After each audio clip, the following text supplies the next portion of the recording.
This podcast brought to you by Basecrete, leaders in waterproof bond coatings for the swimming pool and construction industry. Thanks for joining us on another episode of Pool Magazine Podcast. I'm your host, Joe Trusty, and today joining us, we have Sabeena Hickman, CEO of the Pool and Hot Tub Alliance, a leading organization in the pool, spa, and hot tub industry dedicated to promoting safety, education, and professional standards. It's a pleasure to have you with us today on the show, Sabeena.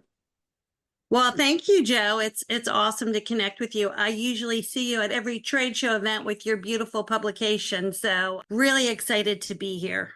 Well, I'm thrilled that you were able to take time out to be with us today, and I wanted to talk with you a bit about the state of the industry. But before we dive right into the topic of today's discussion, I thought maybe a proper starting point would be if I first had you talk a little bit about your role with the PHTA, who your organization serves, what your mission is, and maybe some of the activities that the PHTA is involved with that aim toward the betterment of the industry as a whole. Yeah, I'd love to talk about. I love talking about PHTA.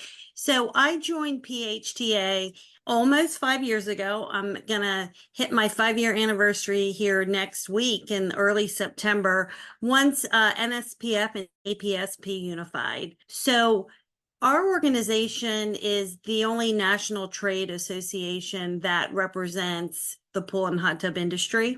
We've seen some really strong growth since the unification.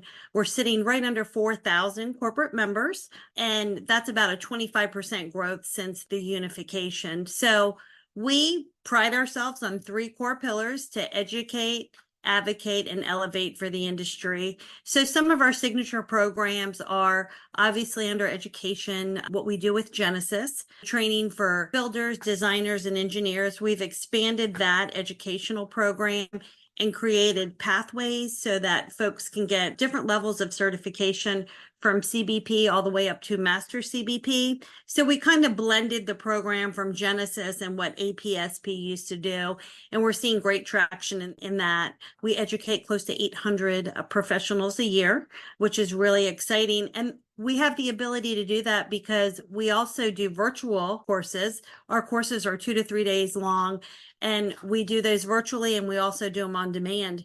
In fact, last week we did the construction course in Spanish, which was really exciting. We got a Spanish translator and had about half a dozen Spanish-speaking students on that call. We also do a lot with the service CPO, obviously the service sector. We have certifications tied to that, partnered with Cornell to do emerging leaders and executive leadership. But this industry, as you know, Joe, is so hungry for education. So we want to feed that hunger. Right now, our board's working on a new initiative called the Center of Excellence. So what we want to do is we want to create that educational destination for the industry and provide different ways to learn and teach on a more expanded learning management system. We've been at it for probably 6 months, doing a lot of discovery surveys, and we're hoping to launch that in 2025. The 2 words that come to mind when we talk about Center of Excellence is obviously affordable and accessible. Our goal is to raise the professionalism in the industry. So under Advocate, we had a gentleman by the name of Justin Wiley join us, and we consolidated government relations standards and codes. And he oversees kind of the technical side of the house. He came from the International Code Council, and we do so much more than we've ever done before. We've got an extensive plan for standards. I think we have 4 of them going at the same time. He's working on energy issues, drought issues, decarb. We just put together our government relations committee. A survey just went out about a week ago to get input from the industry in terms of what our agenda should be, what they need us to focus on. And then we've also got lobbyists in California and Texas, and obviously partner with NESPA, who have lobbyists in all of their regions. As you guys know, we also have invigorated the Step Into Swim program. And what that program is it's led by Rowdy Gaines, who we all know and love and enjoyed, watching in the past couple weeks, calling the Olympic races. But did you watch it? Yeah, I did. It was awesome. I mean, Rowdy's a distraction though, because you watch the race, but then he distracts you because you want to watch like how animated he is. So yeah, He's done a great job with that. When we first brought the organizations together, we were so proud. We raised about $150,000. And what that program does is we grant money out to swim schools. We vet, there's an application process, and they create swimmers in underserved communities. Children who don't have access to the water, can't afford swim lessons. We'll raise over $1 million this year, and we've already granted out $1.2 million, impacting 30,000 children learning how to swim. So that's really been a fun program that the industry has really rallied around. And then last but not least, with Elevate, that's our certification programs. Everybody knows our signature CPO program. We are putting about close to 40,000 we certify each year. We've got an amazing, talented group of 700 instructors that go out and teach for the foundation. And Natalie Hood has been really spearheading that. Now she's overseeing all the certifications, and we're seeing a lot of uptick in our certification numbers there. So we're, as you said, Joe, you probably summarized it best. We're here to serve the industry and do what's in the betterment of the industry. I feel as if we've evolved in terms of not just being a member organization, but out there to serve the industry. I think what we're going to talk about today is one of our biggest initiatives under Elevate the Industry, and that's research. We started our research program about a year ago, and we're going to invest more in research. Our board, we've got a board of 15 volunteers that represent all segments of the industry. They really want to see the organization be the source of the truth and really get good data about the industry and share that with everybody. Well, thank you for some of that background information, Sabeena. I know that PHTA has a lot of different arms that are part of your overarching mission to help elevate the industry. When we get to talking about stuff like the economy, I mean, it's all kind of nebulous. If you're reading the paper or you're doing an internet search, you may see 100 different forecasts out there. And I know the PHTA keeps engaged with its thousands of members in the forms of polls and surveys to kind of assemble these reports on how the industry is doing. In fact, you have a new report on the site for business ops that contains a lot of key data points and metrics pertaining to the pool and hot tub industry. I'd love to pick your brain a bit and ask you some questions about some of the findings in this year's report. Yeah, of course. Can you maybe give us maybe a high-level overview of some of the key findings contained in the 2024 business ops report?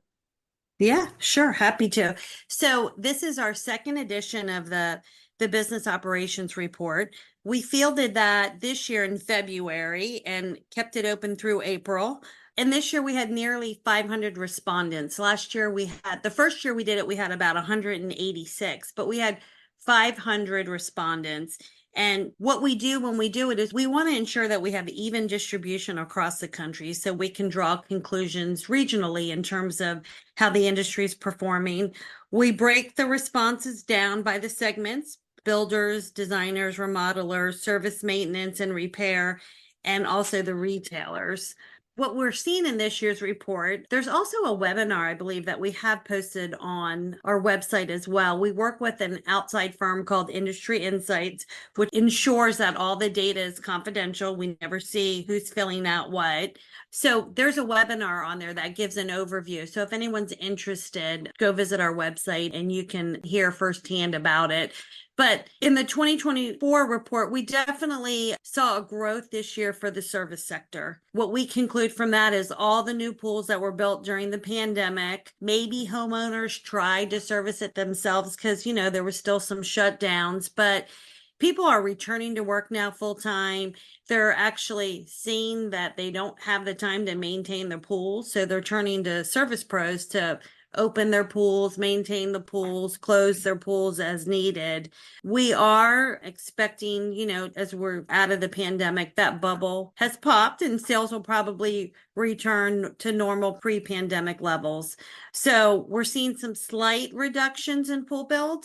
And what we're hearing from the folks who fill out reports and from other sources is consumers are skeptical. There's high interest rates, inflation is up, and other studies show that there's been a pent-up demand for travel. So where our industry can compete with travel, RVing, boating, we're seeing some people looking to spend that disposable income maybe on taking a trip because they weren't able to during COVID. Right. Like you hit on before, I mean, travel and that pent up demand. We saw, 2 years of solid lockdown where people were just stuck in their house. So, I mean, that desire to get out of the house and take that trip, go to Disney World with the kids. I mean, that's been suppressed for 2 years. So, yes, we are seeing a lot of the same things. But what kind of trends or patterns did you observe in the report that you feel could be significantly impactful on the industry? Yeah, sure. Before I go to that, I want to plug something. There's an initiative that's just started and it's called Pool Horizons. And I'm part of that. And what happened is some of the leading manufacturers in our industry, the big three, they watch data and see trends, live and die by it. They said, hey, this bubble is going to pop and we need to get out in front. And we need to talk about the benefits of pools, how it impacts communities, the health and wellness aspect of it. We have an aging population, pools play a role in that. We want to talk about what this industry is doing on the sustainability, environmental side. And then we also want to talk about the role that the industry plays in drowning prevention. And we want to tell our story, right? We've got a great story to tell. When you look at RV, they have Go RVing and Go Boating. They've got an outwardly facing campaign. So we're just getting started on that. There's 4 work groups.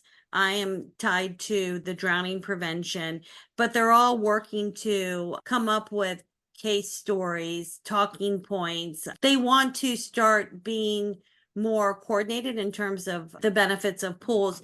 There will be a meeting in Atlantic City. So Joe, obviously would love to have you there. We're going to be getting invitations out to the industry, but it's just a great calling to bring the industry together and really work towards, like I said, telling our story. We've got a great story to tell. So before that escaped me, I just wanted to plug that. Okay, patterns that we saw in this report that could impact the industry. Obviously, 2024, several challenges. The top concerns for all companies, pretty similar to 2023. Economic factors is top of the list. Inflation, consumer spending. A close second were concerns about thin profit margins with rising cost of equipment, materials. Many service pros have kept their pricing steady for customers while perhaps the cost of chemicals or equipment may have risen. So a word of caution, look at your pricing, especially for the service sector. And while unemployment is on the rise, there are more candidates available. Recruiting and retaining employees is right up there with the top 3 concerns for the industry. PHTA is trying to help with that. We've got our Work in Aquatics website. And what we've done with that, Joe, is we've partnered with an outside PR firm to really talk about the industry. Why do you want to work in this industry? And that was drawn from, we had a small task force that worked on it. It talks about career paths, a day in the life, what my salary potential is. And it's got a free job board. So if you're a member of PHTA, you can post an ad for free. And we put PR dollars behind that to get people to the site. So we're trying to help our members out with that. I think we have about 700 jobs posted on there. And then 5 times as many applicants or people visiting the site to learn more about what this industry offers. So, recruiting and retaining employees, that's not unique to our industry. I think a lot of industries face that. But my observation with this industry is people love what they do. Every day is different. It's not you're behind a desk. You're out there creating or maintaining beautiful backyards or building commercial pools or designing, something unimaginable that your client wants. So people in this industry love what they do. And we really want to promote that sentiment with Work in Aquatics. Well, do you see any of the current economic climate conditions that we're currently facing right now kind of maybe influencing the data and conclusions that are represented in the report? We've seen things shift, like very subtle shifts. Nothing really jumped out at us. Now, the 2024 report, I will tell you, recaps the previous year of 2023. So we launched the survey in February because folks are closing out their, assuming most are on a calendar year, they're closing out their year and their books. So the sentiment for 2024 business operations survey recaps 2023. In order to address what's taking place real time, we also do a quarterly pulse study, which is more anecdotal. It's a survey that you can fill out on your phone, maybe 5 or 10 minutes, and it just kind of measures the sentiment. And that's just our way of tracking to see if there's any swings, any shifts in what folks are worried about. Obviously, you remember when the talk of the town was the supply chain. They couldn't get the supplies, PVC, wood was going up. So that's obviously not number one. Maybe 18 months, 2 years ago it was.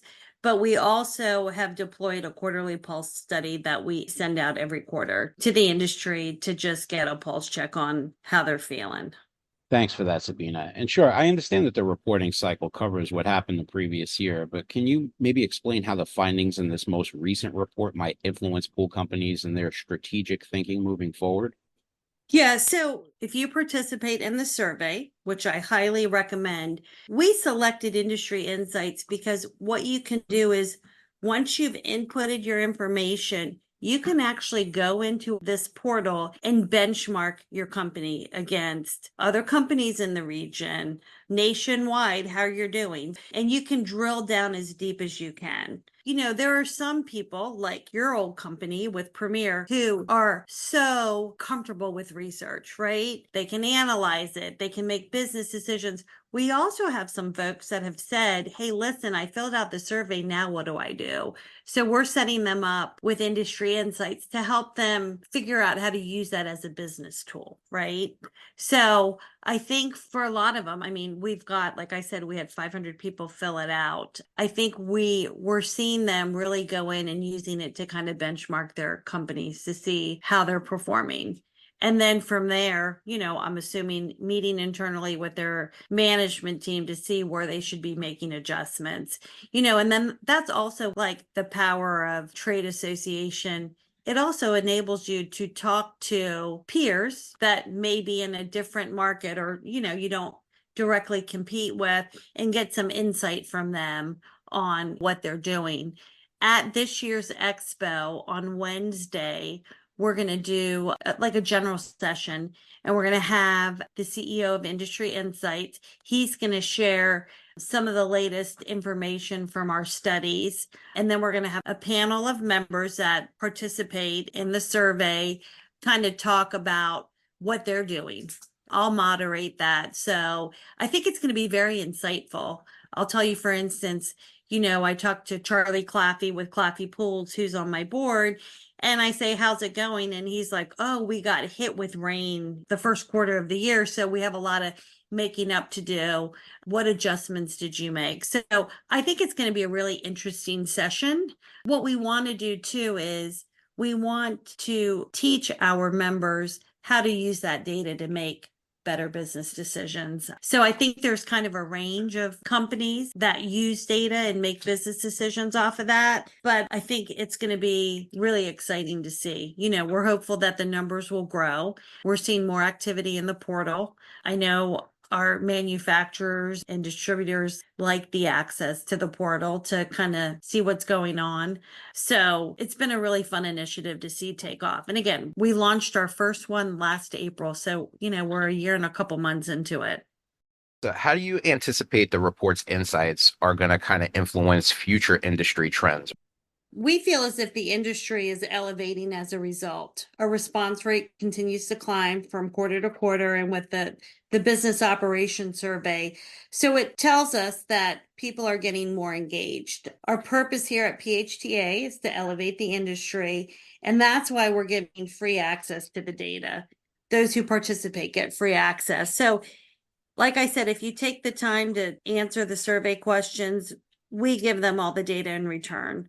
The business operations survey does take a few hours to fill out, but the questions and data sets are developed so, say, pool builders can measure their own performance against the industry, either in their sector, region, or nationally. So you as a business owner have to be financially successful and obviously service your clients. If you ask the question, are you running a profitable business? Are you making money on an annual basis? That's the fundamental question for any business owner. So we look at profit margins, gross profit margins, number of pools built, company sales volume, number of employees. We actually look at the sales per employee, revenue per unit sold, new pools versus remodels. As you know, remodels were big last year, and the list goes on. So there's more than 75 data points that help pool owners, service pros, retailers measure their success against others. Joe, we also, every year we go back and look at the survey to make sure we don't have to tweak any questions. So we've got a standing committee of board members who focus on that. So again, 75 data points, you can drill down pretty deep and you can look at almost anything you want to. I think we added 2 or 3 questions this year because we got feedback from respondents saying, hey, it'd be really great if we could find this out. So as you, Joe, I know that you geek out on research. If there's anything in there or any listeners feel that we can do to enhance that with a question, feel free to reach out to myself or Jeff Hendrickson on the PHTA staff handles research for us and does a phenomenal job with it. So we're actually looking to create some more assets for the industry in 2025. Based off of the report findings, do you feel like pool company owners and respondees give you a sentiment that the economy is improving, that it's kind of flat, that we're looming into a recession? I mean, what kind of sentiment did the overall findings give you? Yeah, we're hearing on a pretty consistent basis that they're busy, but they don't have the same backlog as they may have had. We're hearing that if their construction was down last year, they made up for it in remodeling, but that's, starting to level out. We are seeing builders who are diversifying and starting to create a service arm within their construction company. Anecdotally, they say, I build the pool and then I walk away, but I've built this relationship with my customer and I want to be there to service the pool. We know the pool, we've built it. And then, retail might be another opportunity for builders. Maybe they become full service. So we saw in this last report more companies that do all 3 than we did in the first report. So I don't know if more companies are diversifying and taking it all on, or if we just had more people respond. But it's really interesting to see some builders really look to expand and add service to their service offerings. I personally don't feel like we're in a recession. I mean, I know one of the prevailing factors that determines whether you're in a recession or not is, do you see an increase in GDP or not? Right. And in 2023, there was a 2.3% increase in GDP. I know that perception is reality a lot of times, but the prevailing factor that drives our industry, which is new home construction, was down significantly, even though we had an increase in GDP. So that's why you may be feeling it on the construction side, but it's expected to rebound this year. So I think that exactly what you said, that service is going to continue. People still need their pool service. That's never going to change. But we did see a dip in construction post-COVID, and that was to be expected. Yeah. Yeah, I do still think there's good optimism. I mean, I think, you're seeing the average price of the pool has gone up, but they don't want to price it out. But you look at the market report, years ago, the average price was like, I think of 60,000 and now it's climbing up to, 90s. And you also look at some of the pools. I mean, our awards of excellence, some of the pools in people's backyards look like resorts, right? Sophisticated with the design and also with what clients want in their backyard. So it's interesting to see. What are you hearing from your readership and your vast connections in the industry? I mean, pretty much everybody's leads are down. Web traffic and interest and search volume in the pool sector is down, but we're not in a recession. And that's just the fact of it. I mean, Q1 GDP is up 1.4%. Q2 GDP is up 2.8%. Yeah. Numbers are numbers. I mean, so whatever it feels like. Perception is reality for a lot of these guys in the hole. I mean, they're looking at what's coming through the door and what they're closing on their bottom line, and it's hard to refute that. California keeps us very busy with all the regulations. So if you can wave your magic government regulations wand, we'd really appreciate it. Well, the tail does wag the dog from California. So, I mean, it all starts at legislature. And I know you guys do a fantastic job at lobbying for the betterment of the industry. So hats off to you guys on that side. Yeah, we're so lucky to John Norwood. I'm sure you know him. He's up there in Sacramento. We I'll say inherited him through CPSA, but he's like our little watchdog. He watches it all for us and has great connections and counsel, but it's a busy agenda. California keeps us busy for sure. Well, I really appreciate you taking time out today to connect with us, share your expertise. I really enjoyed our discussion and having you on the show today. Yeah, well, it's an honor. We love what you guys do. I always get excited when I see you guys at a trade show because you have such a beautiful publication and just as beautiful as your wife. So tell her that. But we love seeing you guys. It's great. You guys, I mean, you were in the industry for so long that now you just get to write about it and really showcase. I mean, you guys find some really cool stories that, across the pond, like what folks are doing in other areas. So I know you're having fun because every time I see you, you have a smile on your face, and look forward to bumping into you here in the fall. We'll all be packing up our suitcases and jet setting to the next industry event. So thanks for all you do, Joe. Well, appreciate all that you guys do as well. And for those listeners interested in reading the PHTA Business Operations Survey Report, it's available through their website at a substantial discount for PHTA members. We'll have a link to where you can purchase that in the podcast notes. Thank you for connecting with us and for liking, subscribing, sharing, following, and we'll catch you next time on another episode of Pool Magazine Podcast.